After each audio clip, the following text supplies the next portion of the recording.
Mahkamah Agung Republik Indonesia bersama Mahkamah Agung Kerajaan Belanda atau Hoge Raad der Nederlanden mempererat kerjasama kelembagaan melalui serangkaian kegiatan dialog strategis dalam kunjungan kerja ke Indonesia pada 15 hingga 21 Juni 2025.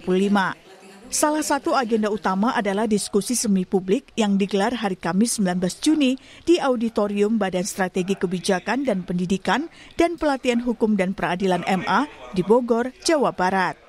Diskusi mengusung tema besar menjajaki model penyelesaian sengketa perdata dan niaga yang efisien dan kompetitif, refleksi dari Netherlands Commercial Court yang disampaikan langsung Presiden Hoge Raad yang mulia Dineke de Groot. Dalam pemaparannya, Dineke de Groot menjelaskan bagaimana sistem hukum perdata di Belanda dikelola secara modern, efisien dan berbasis prinsip transparansi serta kepastian hukum. Ia memperkenalkan Netherlands Commercial Court atau NCC, sebuah lembaga pengadilan niaga internasional yang menangani perkara dalam bahasa Inggris dengan prosedur yang terbuka, fleksibel, dan adaptif terhadap kebutuhan dunia bisnis global. Kegiatan ini turut dihadiri oleh Wakil Ketua Mahkamah Agung bidang non-yudisial, Ketua Kamar Pidana, Ketua Kamar Perdata, perwakilan kementerian, organisasi profesi hukum, serta lebih dari 200 peserta daring yang merupakan para hakim dari berbagai wilayah di Indonesia.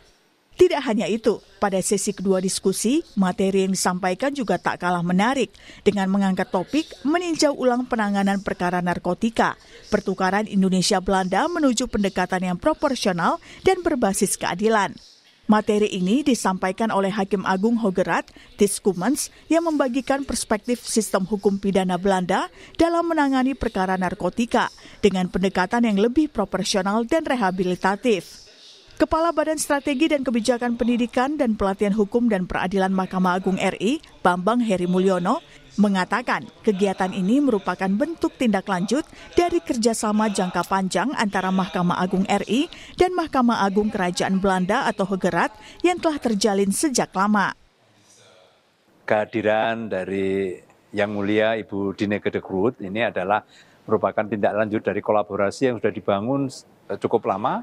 Dan kita akan belajar mengenai pengalaman terbaik atau best practices lah yang dilaksanakan atau diterapkan di Belanda, dan demikian pula dari Belanda juga mereka ingin tahu perkembangan penerapan hukum, khususnya untuk topik kali ini adalah kaitannya dengan Commercial Court, karena di Belanda ada Netherlands Commercial Court atau NCC. Dan di Indonesia juga punya pengadilan niaga yang mengadili khusus perkara-perkara niaga dan juga terkait dengan penanganan perkara-perkara pidana. Diharapkan kerjasama ini dapat memberikan kontribusi nyata dalam pengembangan sistem peradilan nasional, khususnya dalam menyikapi kompleksitas perkara niaga dan narkotika di era globalisasi.